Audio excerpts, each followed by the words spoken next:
it's also important to understand to not just jump into Kegels and make this as a big part of the process, because That's all they told many, us. Just hold I your know. pee, stream midway a few times, and you'll have excellent Kegel muscles. That's what they Oh, told us. Okay, so that's a lie. yes, it's Okay. a lie because Hey, I'm Jen, host of the Open Bedroom Podcast, where you'll find topics of sex, dating, relationships, non-monogamy, and more. I'm glad you're here. Let's dive in. Today, I have on Heather Florio, a sexpert, CEO, and unapologetic advocate for women's health and leadership. As the second generation owner of Desert Harvest, she leads a pioneering company specializing in medical grade pelvic and sexual health products trusted by patients, providers, and researchers worldwide. She has presented at the White House on international trade, sits on the board of the Northern Light Health Center for Healthy Brain Aging, and regularly speaks at conferences about the intersections of sex, power, and leadership. Today we're going to be talking about what's going on down there. This is a conversation that they don't tell you in school, that your mom surely didn't pass along to you. And this is the kind of grown-up conversation that women need to have with each other. We need to be reading books. We need to get educated, especially as we're walking into perimenopause and menopause, and we're like, what the fuck is happening? how we take care of our bodies, it deals so much with the health, our overall health and wellness, let alone when we want to engage in sex. And so it's really important to have a conversation about the health of down there. So when you think of your pelvic floor, that is your hammock. It is holding everything in place for you. And even those men, it's holding everything in place for you. So it's very important that you maintain the integrity of your pelvic floor, but also how we care for our vaginal health is also very important when engaging in sex, especially if you deal with a chronic pain condition. And very mysterious. Like, I remember, when we were younger, our mothers would douche. And then we were told as we were growing up, like, oh, that's not healthy. That's not good. Don't do that. But then I go to my local Walmart or Target store and I go down the feminine health aisle and it's like, spritz this, spray that, do this. It's stinky. This is weird. You should put this thing up inside of you. And it's very confusing. And I've heard that the vagina is a self-cleaning oven.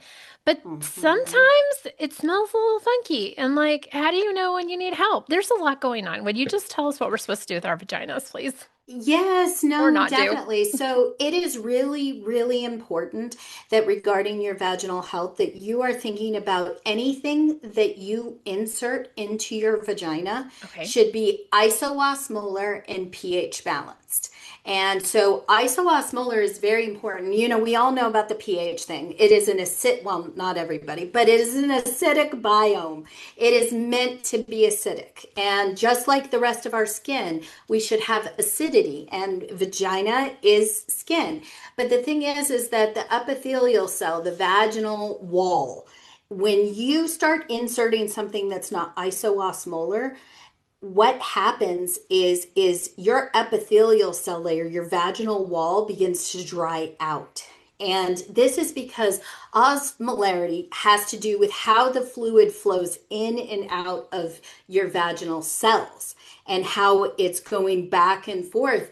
But if it's not an iso-osmolar product, it causes it to dry out, and then literally your epithelial cell layer falls out, and you have just lost your barrier of protection to STIs, bacteria, fungal infections, everything. This is your protective barrier, ladies, and you need to maintain the integrity. So when we're talking about douching, we're talking about vaginal washes, we're talking, let's go to vaginal steaming, things like that.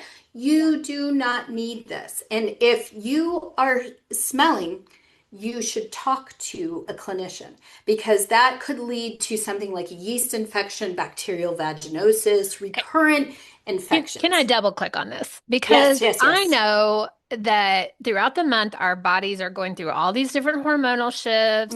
Things Mhm. smell a little strange as you're on your period, or right before, or right after you get that kind of tangy, the blood smell, right? So like, Yes. what is normal? And if we're saying like your vagina shouldn't smell like anything, like, is that really true?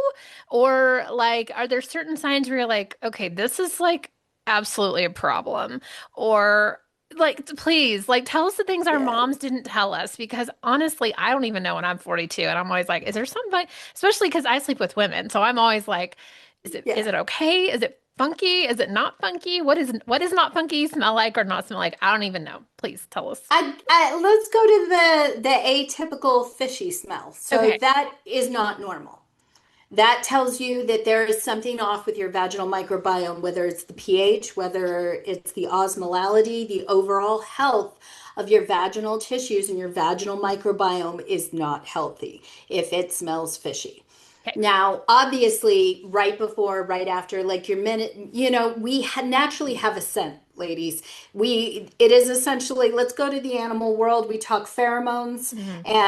and let's my husband always talks about the rut with deer and stuff like that, and Yeah. that these women are giving off these scents, and the men are like running like crazy. Yeah.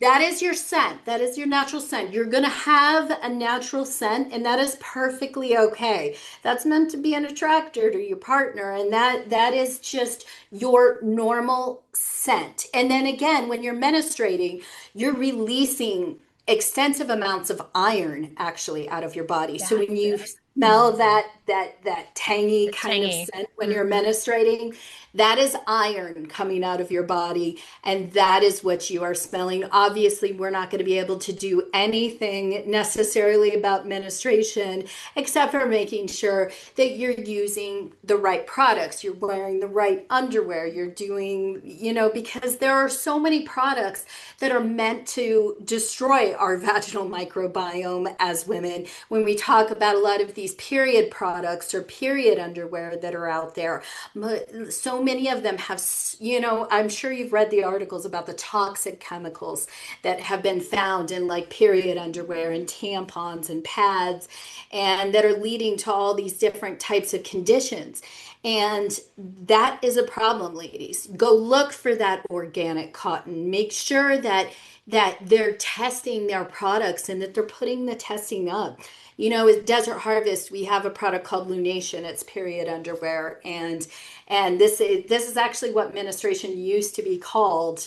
Before it was called menstruation by a man in the late 1800s, it was actually called lunation because it was the period between a new moon and a full moon, roughly 45 days, roughly lining up with a woman's cycle. And so, as such, our period underwear show that they're completely plant-based. It shows that no ever chemical ever touches a single inch of fabric in that product. We send Mm. it out for third-party testing. We put those results up. That is what you want to look for, ladies, because you do not want to be utilizing, even thinking about your clothes, your underwear, thinking how things touch your vagina and your vulva. Think about that and how that is affecting your microbiome itself.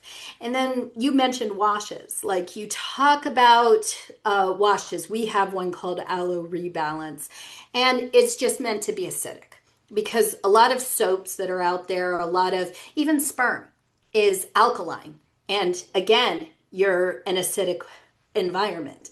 So as a result, you want to make sure that you're doing something for aftercare after sex Mhm. to make sure that you reset your microbiome. But when you're washed, so that's kind of like a wash should not be for your vagina. You said it's self-cleaning, that is correct. This is only for your vulva, and it's more for your hair. It's like washing your hair, but down there.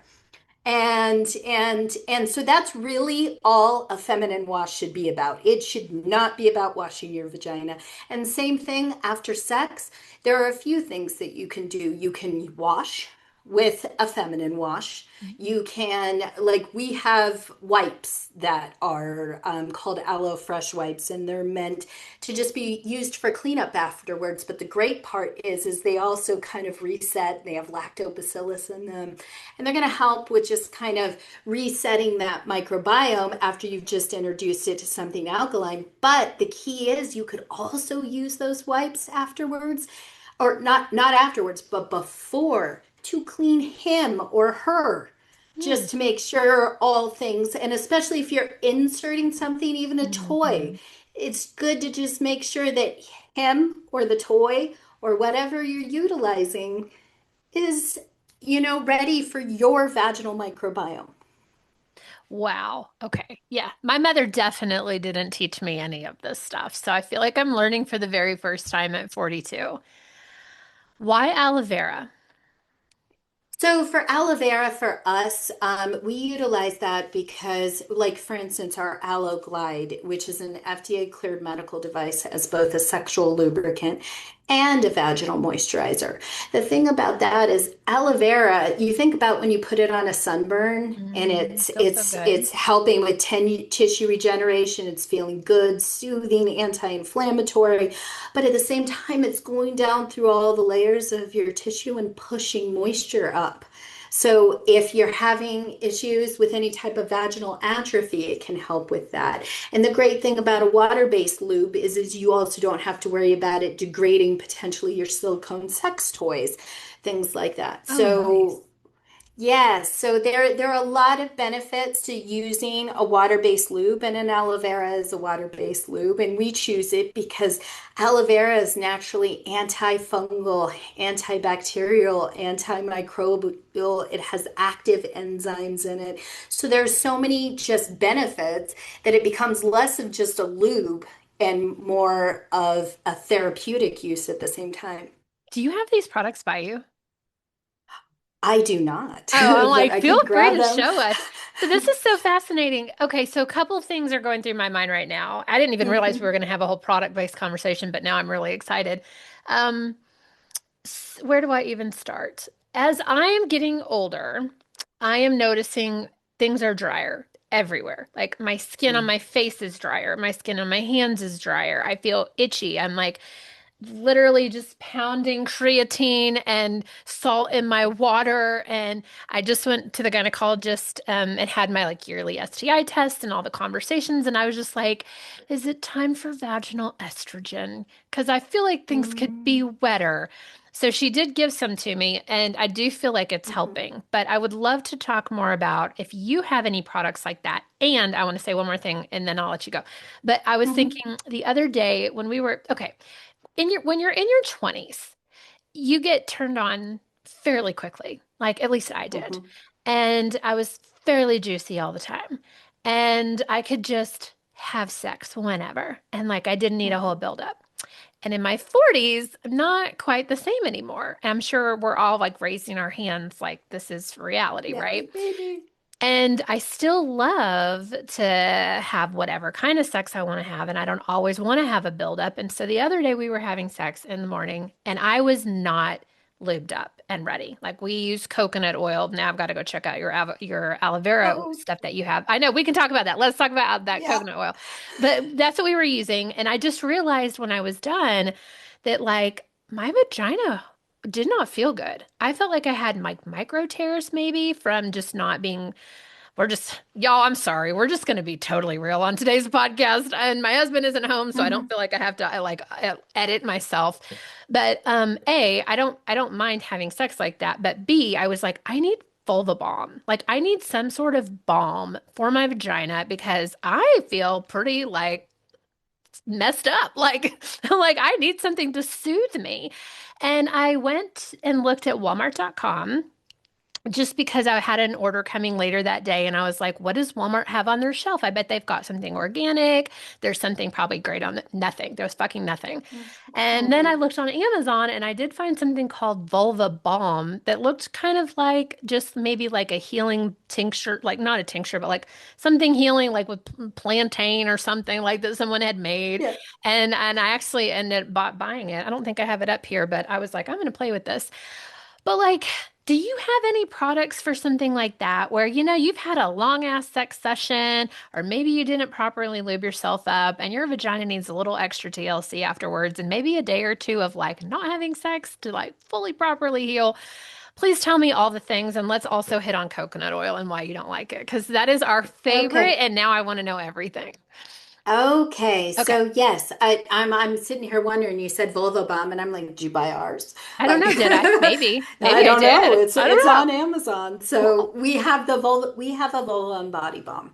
That is more for moisturizing the vulva and okay. less for moisturizing the vagina. Okay. And I So didn't like stick it all up inside me, but I was yeah. like, like right on the entrance and where you just Mm-hmm. kind of feel sore afterwards. I was like, I just need some love down there? Yeah, so we got multiple things to tackle here. So Okay. with the vulva and body balm, the great thing, so that is meant to act as a moisturizing barrier. And the reason Okay. is yes, when you talk about vaginal atrophy from usually aging, from menopause, perimenopause on, you begin to make less and less moisture down there. Okay. And so what happens, one of the most important things, you mentioned vaginal estrogen. That is usually a quick go-to when you're talking about vaginal atrophy.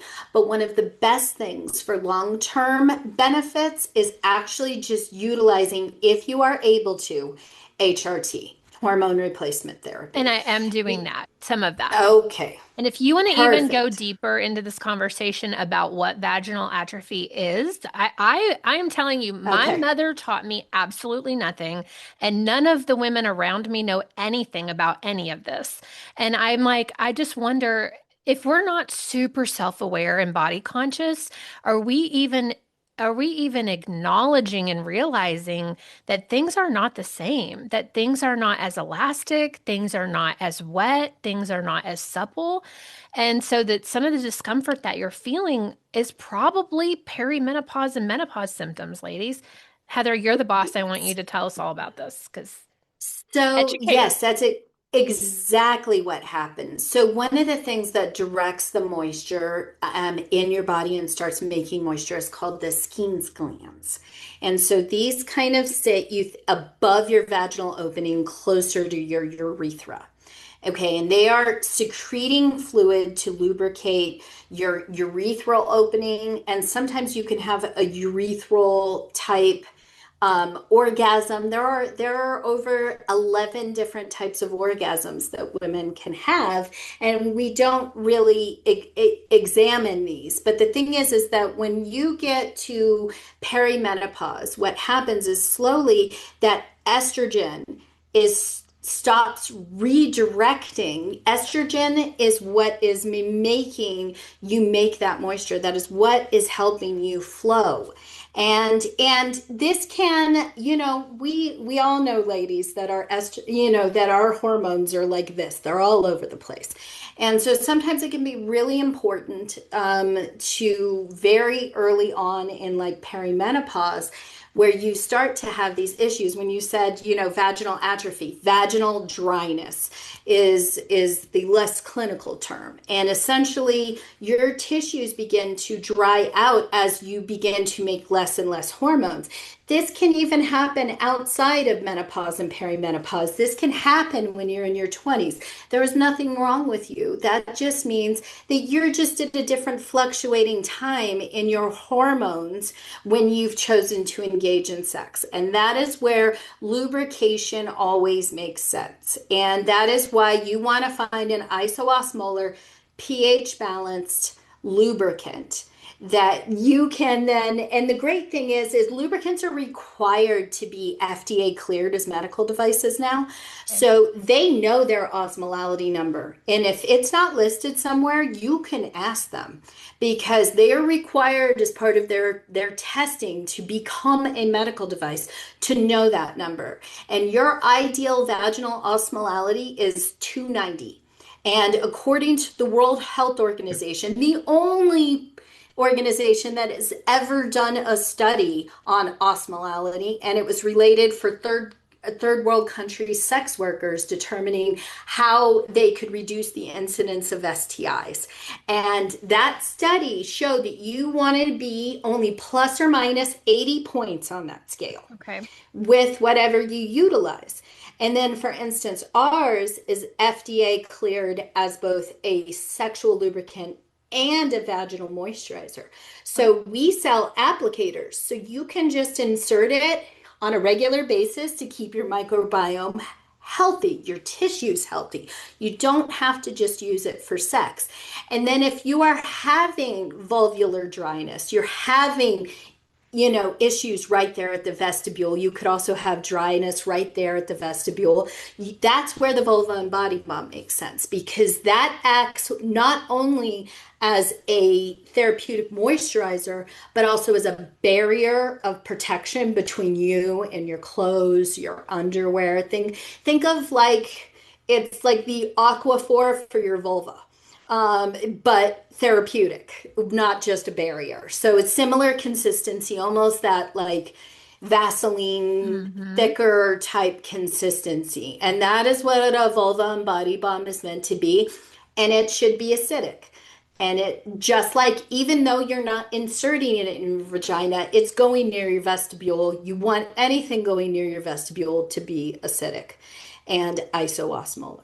And so you just want to think about that as whatever you put down there to protect yourself. And then when we talk the coconut oil conversation, Yes, tell me. as a natural company, I see this all the time. We're like, oh, it's natural, it's great, this is what I'm going to use. Mm-hmm.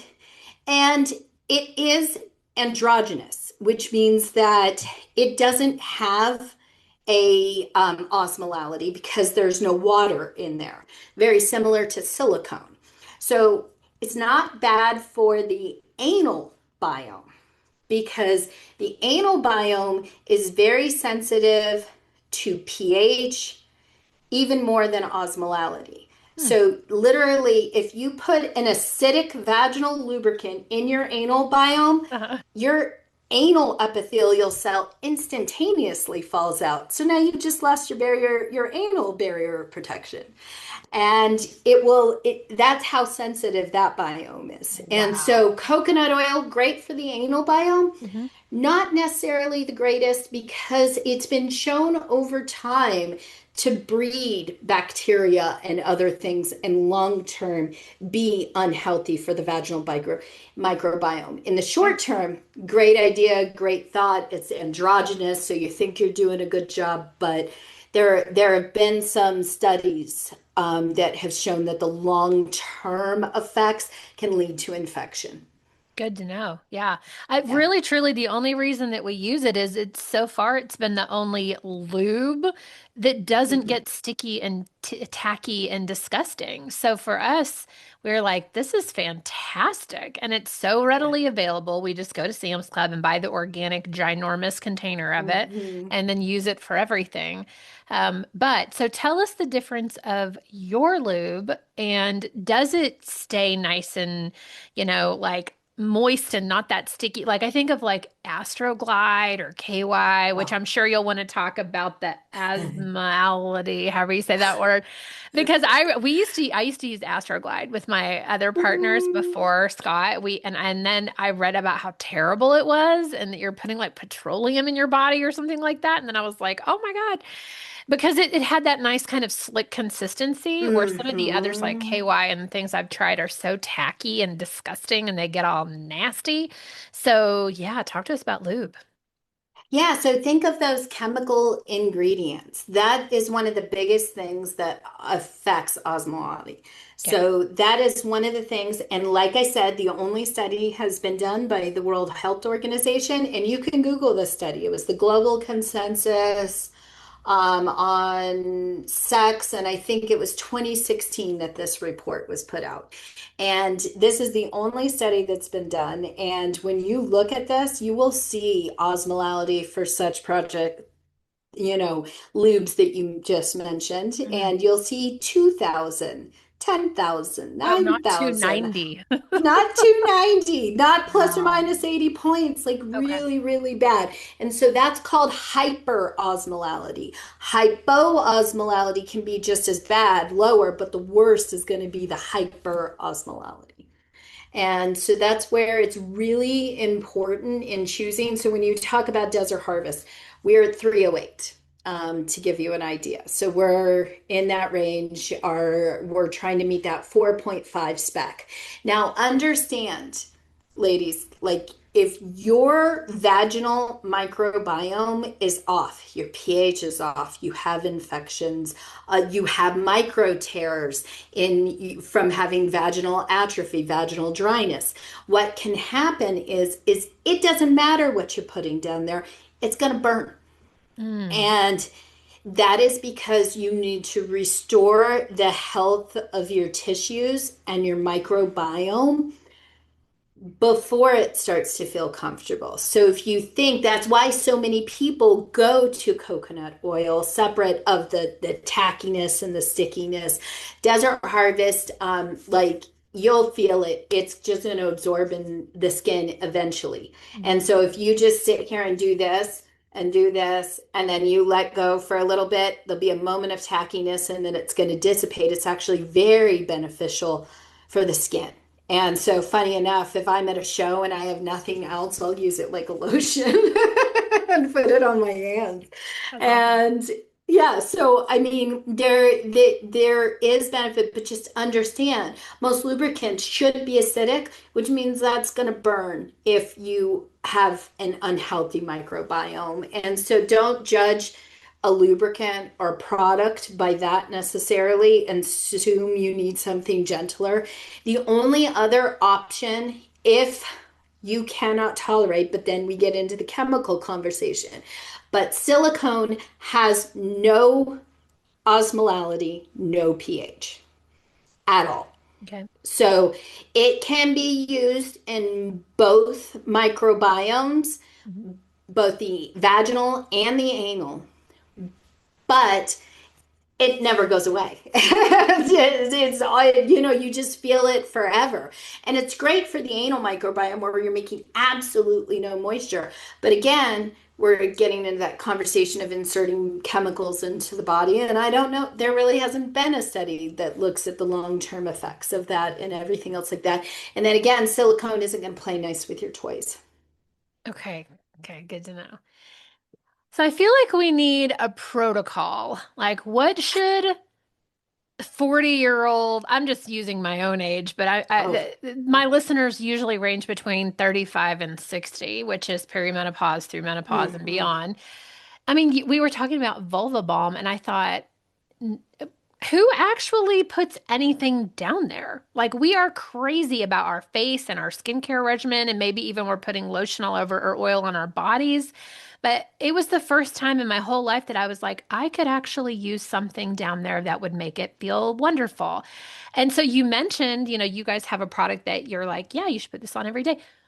What should we be doing? A, and then B, like, what's a good, like, just vaginal health protocol every day and for sex, or like, how are we restoring dryness? What should we be using to keep our vaginas healthy and wet and soft and supple and delicious? And yeah, tell us all the things our mom wouldn't tell us. We need to know these things. So, very important, back to that conversation about HRT. That is the best place to start Okay. because, supplementing estrogen and progesterone. I'm not talking the bioidentical like versions that exist out there. I'm Okay. talking the true estradiol, progesterone. Talk and have a conversation. If you are able to talk with your clinician, see if this is possible. It's not for everybody, but women need to realize that this isn't 2002 where we stopped the Women's Health Initiative and scared women off of HRT for 20 plus years. This is the conversation in which real research since 2019 has shown over and over and over again that it is safer that you have HRT because as women, without it, we're going to lead to more osteoporosis, dementia, Alzheimer's, cardiovascular disease. Our bodies need this for both our vaginas as well and our joints health as well. You talked about creatine and Yep. everything. That's Oh, yeah. always great as a menopausal woman to start supplementing creatine. But one of the other things separate of HRT that you can think about, like I said, inserting lubrication of some sort, some type of iso-osmolar pH balance vaginal moisturizer to just keep those tissues healthy, keep the microbiome healthy on a regular basis. Because if you do have atrophy on a regular basis, that can help offset your microbiome. Again, that can affect the pH, the tissue health, just make it over so uncomfortable. And we all, like you said, we think about this when it becomes a problem. We think about it, but you can do this so much before it becomes a major problem. Head it off before it becomes a problem, because so many women have suffered for way too long and they don't need to.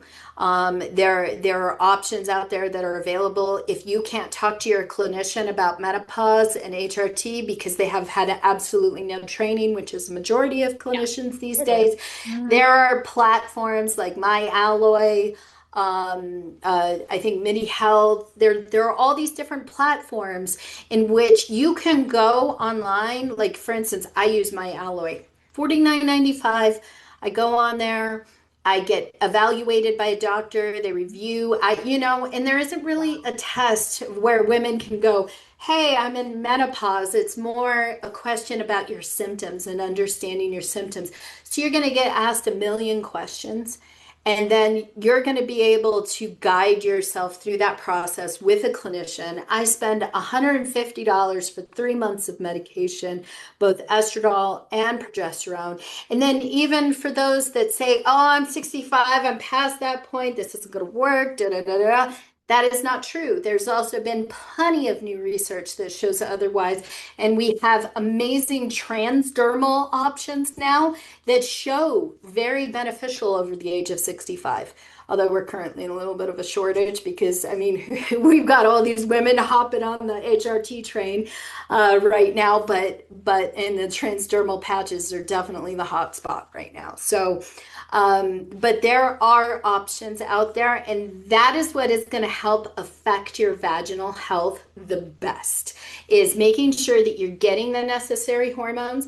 And then we do have products, those supplements that are out there. I have never made a menopause supplement, ladies, like ever, because I don't believe that any of them are beneficial enough. Whether we talk maca maca, or we're going to take some yams and we're going to help with hot flashes and we're going to do this and we're going to do that. Very little statistical evidence of very minimal, if any, benefit. I do say that, though, that we did just come out with, just a couple of months ago, something completely different, which is lactoferrin. And this is what is in colostrum in those first few months of life. Bodybuilders are, buying breast milk on the black market. This is what they want. This is the ingredient that they want. That's Well, awesome. we worked with a company to develop the first human bioidentical version of lactoferrin. So not from a cow, human. Wow. And so what this does is this optimizes, this creates, so when we are menstruating, we're releasing all excess iron out of our body. When we start to stop menstruating, iron goes up. That also affects down there. So if you start to optimize that iron production, we're actually studying this for a multitude of women's health conditions right now because we're seeing such amazing benefit. But for menopausal women, what it's going to do is it's going to create iron homeostasis in the body. Whether you're deficient or have too much, it's going to create a balance, homeostasis, that will then optimize estrogen production in the body. Wow. Yeah. That feels revolutionary. Yeah, we're really excited about this one. We actually are showing some amazing potential for some other female conditions and that we're currently researching, endometriosis, adenomyosis. So we're really excited about bringing this product, but what it'll do for menopausal women is a massive benefit. And let's just say I can't live without it on a daily, from energy levels, just overall benefits, let alone the immune modulating properties it has. Mm. And it actually reduces inflammatory cytokines in the body. Heck yeah. Amazing. Yeah. You are Yeah. dabbling in like everything, and it's fun to watch you light up. So I can tell you're a researcher, you're a product developer, you're an educator. Um, I'm sure you have a lot of other hats that you wear, like mom and wife and whatever, but like Yeah. that is fat. What is your favorite thing to do? Out of all of these roles that you wear, what is your favorite? You know what I love is being able to collaborate. I am lucky enough to collaborate with some of the most brilliant medical minds in the world. Hmm. And like I was just at the ISWISH conference, which is the Sexual Health and Women's Health Conference in Long Beach, California. And learning and sitting there in those conversations and learning that you can have this genitourinary urinary syndrome of menopause, but you can have this genitourinary urinary symptoms of lactation and breastfeeding, and so to just constantly learn about the female body, and this is a great time for women's health because there's so much advocating. We're doing so much. We're making menopause part of the conversation. Hmm. In November, I was in the FDA when they announced removing the black box warning. I was one of only 41 women, I think it was, in that was invited to that. And so to be in that room and be a part of something that we've been trying to advocate for so long, and there's amazing clinicians working so hard to change the conversation around menopause for women. So just to be a part of that, drives me every day. And then let alone I love jumping sometimes on the phone calls and talking to some of our customers and patients. So like when we're busy, I'll jump on the phone, I'll answer the phone calls because I love to hear these stories from these women and understand how they're navigating life through maybe a chronic pain condition, how they're engaging with their partners. I get to hear the real life stories, and then I get to figure out how to help them. Oh, I love that. Okay, can Yeah. we spend a few minutes talking about pelvic floor? You started the Yes. conversation about it, and then I abandoned Mhm. it because I wanted to talk about vaginal health in terms of just acidity and does it smell weird and that kind of stuff. But I have started to love Pilates. And Oh, every Pilates class, they'll say rotate internally and really concentrate on your pelvic floor. And I'm noticing wow, like I can do things with my pelvic floor I couldn't do before. I feel like I'm like tighter and like can grip inside. And it's not something that we talk about, right? Like I know after you have a mhm. baby or two, I hear stories even from my friends that are like, yeah, sometimes when I jump, I pee a little, and I think that's normal. So would you talk to us like where is your pelvic floor? I heard you mention men have pelvic floor, which I never hear men like ever. Do they even know that? Like I'm just going to give you the floor. Please teach us some stuff today. Let's do it. Okay. So, yes, men have pelvic floors, and so do women. And it's a conversation for women that's starting to become really active, not so much for men. For women, it is like, and even for men, like I mentioned, it's that hammock. When you talk about urinary leakage after giving birth, other things like that, there's a great story I tell. There was a whole campaign in the UK, and I was lucky to be a part of this. And Helena Bonham Carter talked about how she was on the set of Harry Potter, and she's just doing a scene and she can't stop and they got to finish. But at the same time, she's like whoosh on set, but she can't stop because they're on scene. She's Bellatrix and she's just leaking on set of Harry Potter. This is not normal. And one of the greatest things that we were able to be a part of in the UK is making this a standard part of maternal care. And that entire process, anytime, ladies, that we have surgery down there, we should be having a conversation with a pelvic floor physical therapist.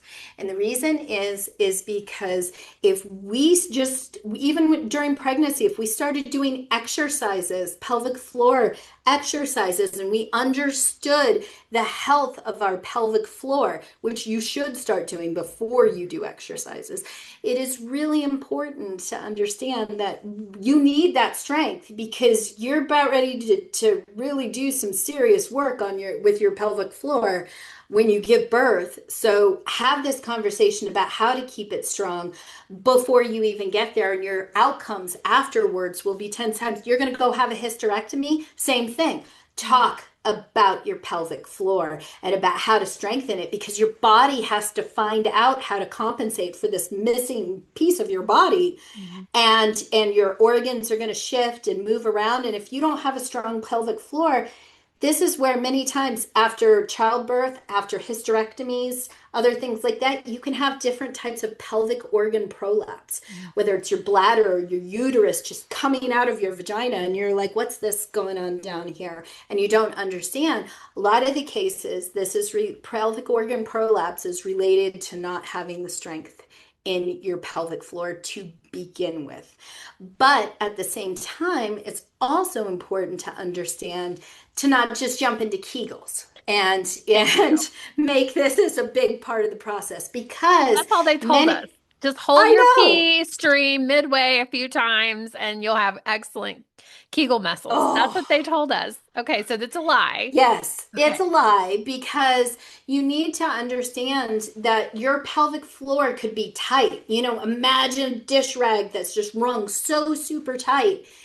That could be your pelvic floor muscles. And if you start doing Kegel exercises and you have a hypertonic pelvic floor, is what that's called, then what happens is you do more damage and you cause more problems. Instead, what you have to do is work with a pelvic floor physical therapist to release the pelvic floor and then strengthen it back up.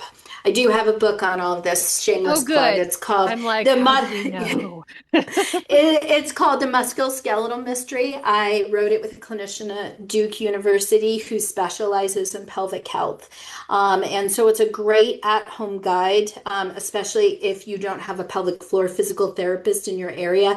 As you can imagine, almost every woman and a lot of men, talk prostate health here in a Yeah. second, also need pelvic floor physical therapy at some point in their life. And we have maybe, I think we're nearing 1,800 nationwide. So we have a lot of things where many people can't access a pelvic floor physical therapist. Many times they're not covered by insurance. And then you have to, most of the time, a lot of them don't take insurance. So then you're in private pay. Mhm. And a lot of people can't afford that. So this book can be an at-home guide to help you guide you through your journey. But it is good to at least get your pelvic floor musculature and understand the state of your pelvic floor at any given moment. Okay. And that is where a pelvic floor physical therapist really can benefit. But at the same time, you're having sex. Think about it. When you're orgasming, everything in your body tenses up Yes. and then it relaxes. So, ladies, orgasms are really good to have. And men, anal orgasms are really good for you to have for your prostate.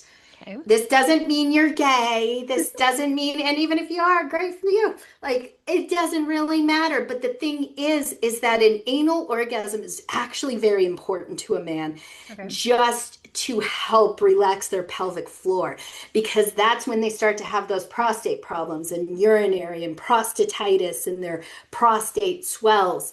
You've got to think that their pelvic floor is all tight and tense. Men are very much less likely to seek pelvic floor physical therapy because a lot of the times it involves anal manipulation. Because they don't have a vagina. They can't go access their pelvic floor muscles through their vagina, so we access them through their anus. And those are some of the most important pelvic floor muscles to a man, is back there by his prostate. So it's very important that both men and women think about their pelvic health and think about it. Many of the Kegel exercises, you mentioned Pilates, and just like Pilates, yoga is born. So Kegel exercises are born out of yogic exercises. So we're actually getting ready to launch a platform later this year. We don't have it right now, but you can find videos online for now where you're talking about yoga for the pelvic floor, your root chakra in yogic aspects. And your root chakra is also your sex chakra. And so think about the fact that is very important. And when you're doing yogic exercises, there's always a part of your body that's relaxed and there's always a part of your body that's engaged. And this is what you want. You want that balance of engagement and relaxation. Engagement, relaxation. Same thing with orgasm. Oh my God. This has been so yummy. I had no idea that we could actually end on something delicious, but we Yes. did. Okay, what do you want to leave our listeners with? And obviously, you have mentioned so many different resources from books to actual products to an app that you're launching, it sounds like, or a program. Where do you want people to find you? Do you have anything coming up that you want people to join? Tell us everything. So I do have, they can definitely check out any of our products on desertharvest.com. Our Instagram is Desert Harvest Aloe Vera. My Instagram is Florio. I write a column for Bella Magazine on women's health issues. Like my latest one is on vulvodynia. If you don't know what that is, you can check that out on Bella Magazine's website. And yeah, I'm always happy to help educate and answer questions. So you're always welcome to message me on Instagram because this is what I love to do, is educate and provide this information because we as women are a network and we pass it down, we pass it down, and we pass it down. So just pass it down. Awesome. Thank you. Thank you so much. And if you guys will stop, I'm going to put her links in the show notes so that you can connect with her on Instagram, grab a book, grab some lube, do whatever you need to do for you. Thank you for such a yummy conversation, Heather. Thank you, Jen. Thank you for listening to the Open Bedroom Podcast. If you enjoyed today's episode, go ahead and give us a like and click subscribe below and stay up to date on all the new episodes that we release. If you have a topic that you'd really like more information on, leave us a comment below and we'll see what we can do. Feel free to share this podcast with all of your friends and especially your partners. This is a great way to open up some amazing conversations. We'll see you next week.